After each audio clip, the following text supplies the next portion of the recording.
সুপ্ৰভাত good morning ৰাতিপুৱা 6টা বজাৰ মান্না চেনেললৈ আপোনালোক সকলোকে স্বাগতম কৰিছোঁ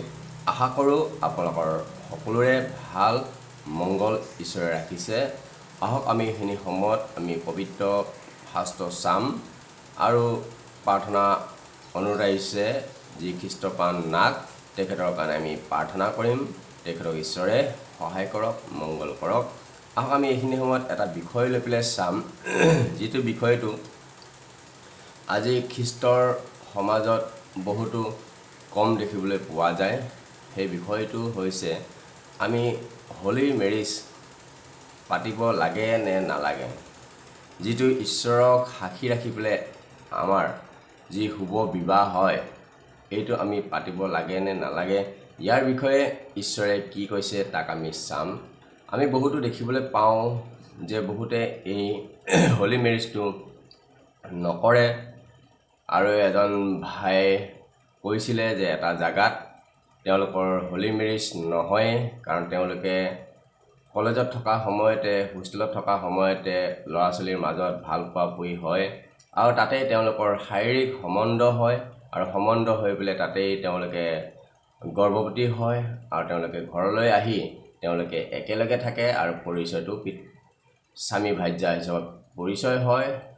আৰু সেইটো ঈশ্বৰৰ দৃষ্টিত গ্ৰহণীয় হয় নে নহয় তাক আমি চাম আৰু বহুতো আমি দেখিবলৈ পাওঁ নিশ্চয়কৰো দেখিছোঁ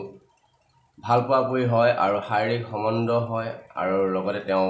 গৰ্ভৱতীও হৈ যায় ছোৱালীজনী আৰু পিছতহে তেওঁলোকে হলি মেৰিজ কৰে এইটো ঈশ্বৰৰ দৃষ্টিত গ্ৰহণীয় হয় নে নহয় ময়ো নিজেও মোৰ কেইবাখনো এনেকুৱা যি আগতীয়া কৰি তেওঁলোকে শাৰীৰিক সম্বন্ধ কৰি পেলাই একেলগে থকা ব্যক্তি সংসাৰ মই তেওঁলোকক হলি মেৰিজ কৰাইছোঁ ঈশ্বৰৰ ওচৰত পাপটো স্বীকাৰ কৰি পেলাই তেওঁলোকক হলি কৰাইছোঁ আৰু এইটো হলিটো হ'ব লাগে নে নালাগে আমাক শাস্ত্ৰই কি কয় ঈশ্বৰৰ পবিত্ৰ শাস্ত্ৰই কি কয় তাক আমি চাম পবিত্ৰ বাইবেল শাস্ত্ৰত কৈছে এব্ৰী 13 অধ্যায় 4 পদ সকলোৰে মাজত বিবাহ আদৰণীয় ইয়াতে ঈশ্বৰে বিবাহটো আদৰণীয় বুলি কৈছে সন্মান জনাইছে যে বিবাহটো সকলোৰে মাজত আদৰণীয় বুলি কৈছে ঈশ্বৰে সন্মান জনাইছে আৰু তাৰ সজ্জা সুচি হওক আৰু তাৰ সজ্জা সম্বন্ধটো সুচি হওক বুলি কৈছে পবিত্ৰ হওক বুলি ঈশ্বৰে কৈছে কিয়নো বেবিচাৰী আৰু পৰস্তিগামী বিলাকৰ সুদবিচাৰ ঈশ্বৰে কৰিব যিসকলে পৰস্তিগামী তেওঁলোকৰ সুদবিচাৰ ঈশ্বৰে কৰিব বুলি কৈছে যে আমি যদি হলি মেৰিজ নোহোৱাৰ আগতে শাৰীৰিক সম্বন্ধ ৰাখিছোঁ তেনেহ'লে এইটো ঈশ্বৰৰ দৃষ্টিত বেবিচাৰ আৰু এইটো পাপ আৰু এইটো পাপ হয় আৰু যদি আমি শাৰীৰিক সম্বন্ধ ৰখাৰ পিছত গৰ্ভৱতীও হোৱা হৈছে তাৰ পাছত আমি হলি মেৰিজ কৰিছোঁ হলি মেৰিজ কৰাৰ আগত আপুনি পাপটো ঈশ্বৰৰ ওচৰত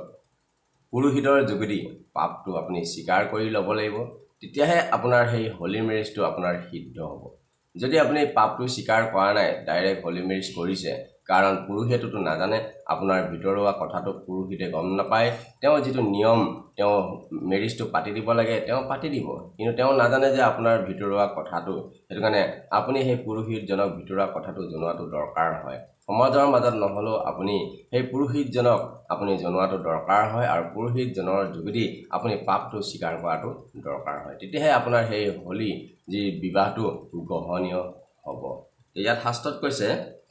যে বিবাহ আদৰণীয় ঈশ্বৰে সন্মান জনাইছে আৰু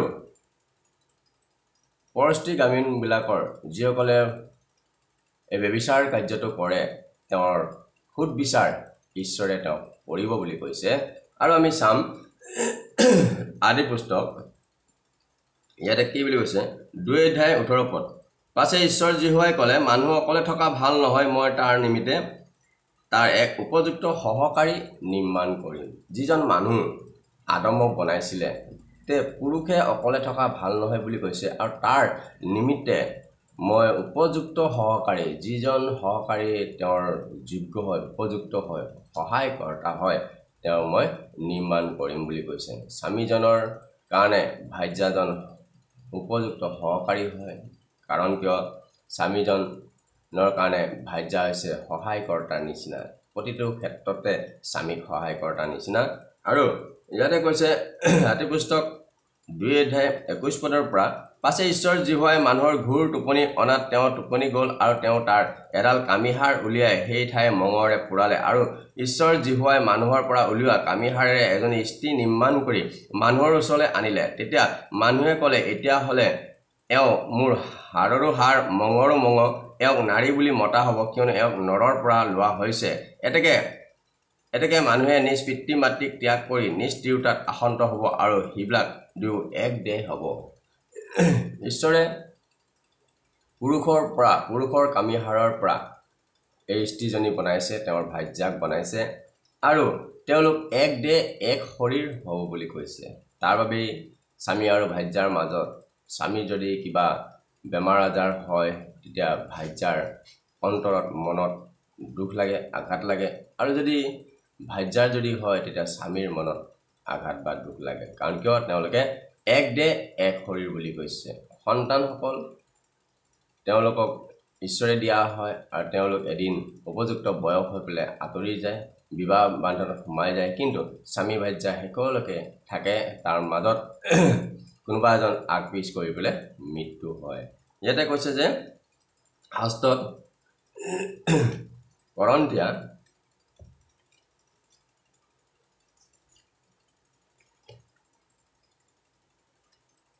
প্ৰথম কৰন্থিয়া 7 অধ্যায় মই পঢ়ি দিছো 1 পদৰ পৰা 4 পদ তোমালোকে যি কথাৰ বিষয়ে লিখিছিলা তাৰ উত্তৰ এই পুৰুষে তিৰোতা মানুহক স্পৰ্শ নকৰাই ভাল যদি পাৰে তেনেহলে পুৰুষে মহিলাক স্পৰ্শ নকৰাই ভাল বুলি কৈছে তাৰমানে বিয়া নকৰাকৈ যদি থাকিব পাৰে কোনোবা পুৰুষ বা কোনোবা মহিলাই তেনেহলে তেওঁ ভাল বুলি কৈছে ঈশ্বৰৰ দৃষ্টিত আৰু যদি নোৱাৰে নিজক দমন কৰিবৰ কাৰণে কিন্তু বেবিচাৰ নহবলৈ কাৰণে পাপ নহবৰ কাৰণে কাৰণ অকলশৰে থাকিলে শয়তানে আপোনাৰ মনত শৰীৰত কাৰ্য কৰিব পাৰে আপোনাক পাপত পেলাব পাৰে তাৰ কাৰণে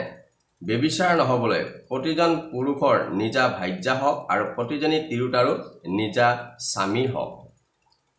স্বামীয়ে ভাজ্যাক আৰু সেইদৰে ভাজ্যাও স্বামীক তেওঁৰ পাব লগা দিয়ক ভাজ্যাৰ তেওঁৰ শৰীৰৰ ওপৰত কোনো ক্ষমতা নাই স্বামীৰহে আছে সেইদৰে স্বামীৰো তেওঁৰ শৰীৰৰ ওপৰত কোনো ক্ষমতা নাই ভাজ্যাৰহে আছে ইয়াতে কৈছে যে বেবিচাৰ নহবৰ কাৰণে পাপ নহবৰ কাৰণে প্ৰতিজন পুৰুষৰ ভাজ্যা হওক আৰু প্ৰতিজন মহিলাৰ স্বামী হওক আৰু তেওঁৰ কৈছে যে স্বামীৰ শৰীৰৰ ওপৰত বিবাহ বন্ধনত সোমোৱাৰ পিছত স্বামীৰ শৰীৰৰ ওপৰত ভাজ্যাৰ অধিকাৰ আৰু ভাজ্যাৰ শৰীৰৰ ওপৰত স্বামীৰ অধিকাৰ হয় কাৰণ যেতিয়া আমি ডেকা অৱস্থা হয় লৰাজন বা ছোৱালীজন নিজ মন মৰ্জিত তেওঁলোকে চলিব পাৰিছিল কিন্তু বিবাহ বন্ধনত যেতিয়া তেওঁলোকে সোমাই যায় তেতিয়া দুইজনৰ মতেহে তেওঁলোকে সংসাৰখন চলাই নিব লগা হয় কাৰণ কিয় নিজা ইচ্ছামতে তেওঁলোকে আগবাঢ়িব নোৱাৰে স্বামীৰ শৰীৰৰ ওপৰত ভাজ্যাৰ ক্ষমতা আছে বুলি কৈছে ভাজ্যাৰ শৰীৰৰ ওপৰত স্বামীৰ ক্ষমতা আছে বুলি কৈছে এইটো পবিত্ৰ বাইবেল শাস্ত্ৰত কৈছে যদি আপুনি বিয়া নপতা কৰি থাকিব পাৰে তেনেহলে ভালেই আৰু যদি আপুনি পাপত যেন নপৰে বেবিচাৰ যেন নপৰে তাৰ কাৰণে আপোনাক বিয়া পাতিবৰ কাৰণেও ঈশ্বৰে আদেশ দিছে আৰু আমি চাম হিতোপদেশ ইয়াতে কি বুলি কৈছে হিতোপদেশ 18 অধ্যায় 22 পদ যিজনে ভাজ্যা পায় তেওঁ পৰম বস্তু পায় আৰু জিহুৱাৰ পৰা অনুগ্ৰহ লাভ কৰে যিজনে ভাজ্যা পায় তেওঁ পৰম বস্তু পায় বুলি কৈছে আৰু ঈশ্বৰৰ পৰা জিহুৱাৰ পৰা অনুগ্ৰহ লাভ কৰে বুলি কৈছে এইটো পুৰুষৰ কাৰণে বহুতো ভাগ্যৱান যে তেওঁ ভাজ্যা পাইছে আৰু সেই ভাজ্যা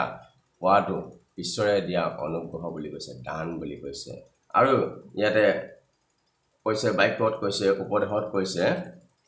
9 অধ্যায় 9 পদ সূৰ্যৰ তলত ঈশ্বৰে তোমাক অসাৰ আয়ুষৰ যিমান দিন দিয়ে তোমাৰ সেই সকলো অসাৰ দিনত তুমি নিজ প্ৰিয় ভাজ্যাৰ লগত আনন্দ কৰা কিয়নো জীৱনৰ কালত আৰু তুমি সূৰ্যৰ তলত যি পৰিশ্ৰম কৰা সেই পৰিশ্ৰমত এই তোমাৰ পাব লগা ভাগ ইয়াতে কৈছে যে সূৰ্যৰ তলত তোমাৰ জীৱনৰ কালত যি তোমাক ভাজ্যা দিয়া হৈছে সেই ভাজ্যাত তুমি আনন্দ কৰা বুলি কৈছে। ঠিক তেনেদৰে সূৰ্যৰ তলত আপোনাৰ পৰিশ্ৰমত আপোনাৰ জীৱনৰ কালত যি ভাজ্যাক স্বামী দিছে সেই স্বামীতহে আনন্দ কৰক বুলি পবিত্ৰ বাইবেল শাস্ত্ৰত কৈছে। আমি ইয়াৰ দ্বাৰা পবিত্ৰ বাইবেল শাস্ত্ৰৰ দ্বাৰা আমি জানিব পাৰিলোঁ যে বিবাহটো হলি মেৰিজটো ঈশ্বৰৰ দৃষ্টিত গ্ৰহণীয় হয় আৰু আমি খ্ৰীষ্টৰ পৰিয়ালত এইটো হলি মেৰিজটো হোৱাটো খুবেই দৰকাৰ হয়। যদি আপুনি এতিয়া ডেকা অৱস্থা আছে তেনেহ'লে আপুনি প্ৰাৰ্থনা কৰক, ঈশ্বৰৰ ওচৰত সোধাই দিয়ক। ঈশ্বৰে আপোনাৰ লগৰী য'তেই নাথাকক ঈশ্বৰে সময়মতে আপোনাৰ লগত তেওঁ জোৰা দিব, সময়মতে আপোনাক তেওঁ আপোনাৰ লগত শুব, সেই হলি মেৰিজ কৰাব। সেইটো কাৰণে যিসকল ডেকা গাভৰু আছে আপোনালোকে প্ৰাৰ্থনাত থাকক আৰু আপোনালোকৰ হলি মেৰিজ নোহোৱাৰ আগত এই আপোনালোকে পাপটো ব্যভিচাৰটোত আপোনালোকে লিপ্ত নহ'ব, প্ৰাৰ্থনাত নিজকে সোঁৱৰণ কৰি দিয়ক। তেতিয়া ঈশ্বৰে আপোনালোকে সেই পাপৰ পৰা আঁতৰাই ৰাখিব। ধন্যবাদ দিছোঁ সুন্দৰ বাক্যৰ কাৰণে। আৰু যিসকলৰ হৈ গ'ল, যিসকলে শাৰীৰিক সম্বন্ধ ৰাখি পালে আৰু তেখেতলোকেও পুৰোহিতক মাতি পেলাই তেখেতলোকে পাপটো স্বীকাৰ কৰি তেওঁলোকে ঈশ্বৰৰ পৰা পাপৰ পৰা ক্ষমা পাবৰ কাৰণে পুৰোহিতৰ ওচৰত পাপটো স্বীকাৰ কৰাটো আপোনালোকৰ দৰকাৰ হয়। ধন্যবাদ দিছোঁ সুন্দৰ বাক্যৰ যোগেদি ঈশ্বৰে আমাক বুজোৱাৰ কাৰণে, জনোৱাৰ বাবে ধন্যবাদ দিছোঁ। এইখিনি সময়তে আৰু এজন ব্যক্তিয়ে সুধিছে, যিজনৰ ভাৰ্যা আছে সেইজনে স্বামী দ্বিতীয়জন স্বামী গ্ৰহণ কৰিব পাৰে নে নোৱাৰে, তাৰমানে বিয়া পাতিব পাৰে নে নোৱাৰে। যিজন স্বামীৰ ভাৰ্যা আছে সেইজন স্বামীয়ে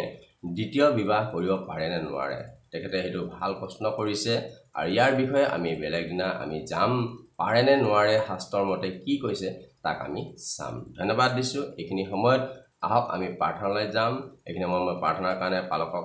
দিছোঁ। এই চেনেলটো যিমানেই চাই আছে, শুনি আছে, প্ৰত্যেকৰ জীৱনত ঈশ্বৰে আশীৰ্বাদ কৰক, মংগল কৰক, ল'ৰা ছোৱালীৰ জীৱনত, স্বামী ভাৰ্যাৰ জীৱনত, পৰিয়ালত আশীৰ্বাদ কৰক। এই চেনেলটো ইউটিউব আৰু ফেচবুকৰ যোগেদি চাব। এই চেনেলটো ছাবস্ক্ৰাইব কৰিব ইউটিউবৰ যোগেদি চাইছে যদি, আৰু যদি ফেচবুকৰ যোগেদি চাইছে ফ'ল' কৰিব, ছাবস্ক্ৰাইব ফ'ল' কৰাৰ যোগেদি নিতৌ মান্নাৰ চেনেলৰ বাক্য আপোনালোকে পাই থাকিব। ধন্যবাদ দিছোঁ। এইখিনি সময় মই পালকৰ অৰ্পণ কৰিছোঁ। গুড মৰ্ণিং সকলোকে। 6 বজাৰ এই ডেইলি মান্না অনুষ্ঠানৰ যোগেদি সকলোকে মই খ্ৰীষ্টপ্ৰেমৰ নমস্কাৰ যাচিছোঁ। ঈশ্বৰ সৰ্বশক্তিমান ঈশ্বৰ হয়, মৰমেল ঈশ্বৰ হয়, আপোনালোকক সকলোকে আশীৰ্বাদ দিওঁতা ঈশ্বৰ হয়। আহক আমি নম্ৰভাৱে তেওঁৰ ওচৰত আমি পুনৰাই কাটৰুতি কৰিম। প্ৰভুৱে আমাৰ প্ৰাৰ্থনা উত্তৰ দিওঁতা হয়। আহক। আৰু এই অনুষ্ঠানৰ যোগেদি যি খ্ৰীষ্টপান নাগৰ পুনৰাই তেওঁ আমাক অনুৰোধ দিছে যে তেখেতৰ যিটো সমস্যাটো আছে প্ৰভুৱে যেন অতি শীঘ্ৰে সমাধানলৈ আনক। দয়ালু পিতৃয়ে কৰিব, আমাৰ বিশ্বাস আছে সম্পূৰ্ণভাৱে। আহক আমি সকলোৱে মূৰ দুৱাওঁ প্ৰভুৰ ওচৰত চকুমুদি। ধন্যবাদ, ধন্যবাদ, ধন্যবাদ প্ৰভু। আজি এটা নতুন দিন দিলা, তাৰ কাৰণে ধন্যবাদ। ঊৰ্ধ্ব লোকত আৰু পবিত্ৰ স্থানত তুমি নিবাস কৰোঁতা সৰ্বশক্তিমান ধৰ্মময় ঈশ্বৰ জিহুৱা, মন আৰু অন্তঃকৰণৰ পৰীক্ষক ঈশ্বৰ জিহুৱা, তোমাক আমি ধন্যবাদ দিওঁ। তুমি সৰল চিত্ৰবিলাকৰ ত্ৰাণকৰ্তা ঈশ্বৰ জিহুৱা, প্ৰশংসাৰ যোগ্য জিহুৱা, তোমাক আমি ধন্যবাদ দিওঁ নতুন দিনৰ কাৰণে পিতৃ। আজি বহুতেই চকুমু দিলে, কিন্তু প্ৰভু তুমি আমাক এটি নতুন দিন দিলা, তাতে আকৌ এটি স্পেচিয়েল দিন প্ৰভু, এটা বিশ্ৰাম দিন হয় প্ৰভু। হালেলুয়া। গোটেই সপ্তাহটো তুমি আমাক আশীৰ্বাদ কৰিলা পিতা। আজি এই দিনত তুমি আমাক আকৌ দেখিবলৈ দিলা প্ৰভু। তোমাৰ সুন্দৰ সৃষ্টিৰ কাৰণে মই তোমাক ধন্যবাদ দিওঁ। মাতৃৰ গৰ্ভত তুমি প্ৰভু আমাক সৃষ্টি কৰিলা, তাৰ কাৰণে ধন্যবাদ দিওঁ প্ৰভু। এই সময়ত এই অনুষ্ঠানৰ যোগেদি যিমান সন্তানবিলাকে প্ৰভু অনুষ্ঠানটো চাই আছে পিতা, তেওঁলোকৰ প্ৰতিজনৰ ওপৰত তুমি আশীৰ্বাদ কৰিবা পিতা, কিয়নো তেওঁলোকক তুমি খালী হাত ঘূৰি যাবলৈ নিদিবা। তুমি তেওঁলোকৰ হৃদয়ৰ কথা জানা, মনৰ কথা জানা পিতা। তেওঁলোকৰ প্ৰভু জীৱনটোৰ বিষয়েও তুমি জানা প্ৰভু, কিয়নো তুমি হাতে কৰা এই সন্তানবিলাকক তুমি আশীৰ্বাদ কৰা প্ৰভু। যিমানবিলাকে ৰোগ ব্যাধিত আছে প্ৰভু, তেওঁলোকৰ ৰোগ ব্যাধিৰ পৰা তুমি উদ্ধাৰ কৰা। মৃত্যুৰ লগত যুঁজি থকাবিলাকক মৃত্যুৰ দুৱাৰ দলিৰ পৰা উদ্ধাৰ কৰা যন্ত্ৰণা ছটপটাই থকা বিগ বেদনাত প্ৰভু শৰীৰত আগুৰি থকা এই সকলোবিলাক বিগ বেদনা আত্মাবিলাকক মই যীশুৰ নামত মই কেনচেল কৰিছোঁ সাতান তই ওলাই যা সিহঁতৰ জীৱনত দুখ কষ্ট সমস্যা বেমাৰ আজাৰে তই বিয়পাই দিয়া আত্মাবিলাকক যীশু খ্ৰীষ্টৰ নামত মই খেদিছোঁ সাতান এতিয়া কেনচেল কৰিলোঁ ৰোগ ব্যাধিবিলাক ও পবিত্ৰ ঈশ্বৰ জিহুৱা সকলোকে তুমি সুস্থতা দান কৰা তেওঁলোকে যে ৰিলিফ পায় তোমাৰ পবিত্ৰ নামত মই ব্লেছ কৰি দিছোঁ পিতা হালেলুয়া প্ৰভু যিবিলাকে প্ৰভু আজি তেওঁলোকৰ পৰিয়ালত মাক দেউতা আত্মীয় কুটুম নিজৰ ল'ৰা ছোৱালী পৰ্যন্ত হেৰাই গ'ল পৃথিৱীৰ পৰা প্ৰভু তেওঁলোকক তুমি সদায় শান্তি সান্তনা দিয়া প্ৰভু তেওঁলোকৰ লগত থাকি তুমি তেওঁলোকক প্ৰভু প্ৰভু শক্তি দান কৰা লৰ্ড প্ৰভু যিবিলাক আজি বলহীনক বল দিয়া পিতা যিবিলাকে প্ৰভু আজি কাম কৰি শ্ৰান্ত হৈ গৈছে শ্ৰান্ত হোৱা লোকক তুমি শক্তি দান কৰা পিতা পৰমেশ্বৰ ৰজাসকলৰ ওপৰত যি প্ৰভু দেশৰ শাসনভাৰ তুমি প্ৰভু গতাই দিছা তেওঁলোকক প্ৰভু তুমি ন্যায়িক মন দিয়া পিতা পৰমেশ্বৰ সুস্বাস্থ্য অধিকাৰী কৰিবা লং লাইফ দিবা পিতা দেশত যেন অৰাজকতা নহয় পিতা পৰমেশ্বৰ হালেলুয়াৰ প্ৰভু লগতে পিতা পৰমেশ্বৰ বিশৃংখলতা নহয় যেন পিতা পৰমেশ্বৰ হালেলুয়াৰ প্ৰভু পাপত যেন নপৰে প্ৰভু হালেলুয়াৰ প্ৰভু প্ৰভু যিমানবিলাকে প্ৰভু চাকৰি সূত্ৰে প্ৰভু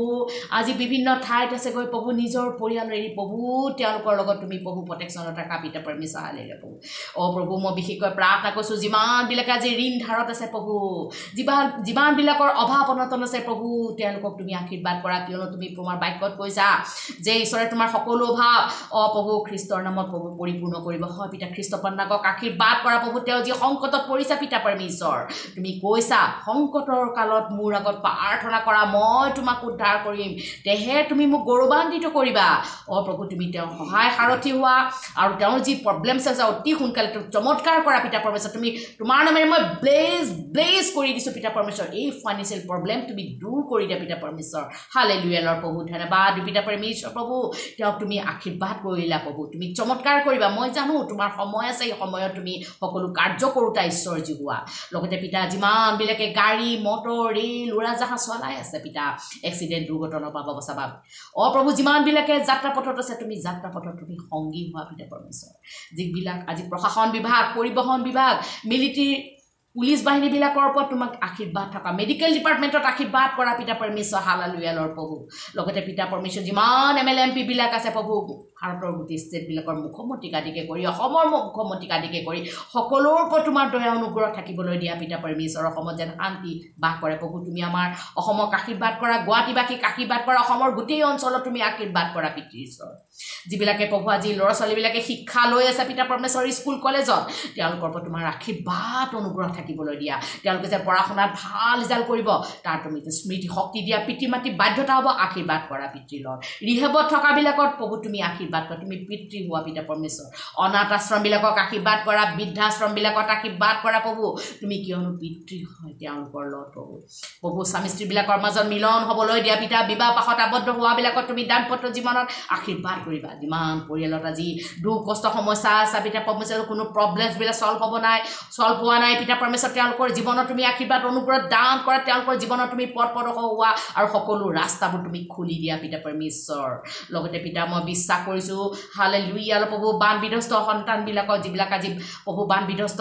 প্ৰভু পৰিয়ালবিলাক আজি প্ৰভু নানা ধৰণৰ সম্পত্তিবিলাক হেৰাই গ'ল প্ৰভু তেওঁলোকক পুনৰাই তুমি যোগাৰ কৰি দিয়া কিন্তু তুমি জিহুৱা জিৰি জিহুৱা নিচি জিহুৱা ৰাফা হয় পিতা পৰমেশ্বৰ হালেলুয়া লৰ্ড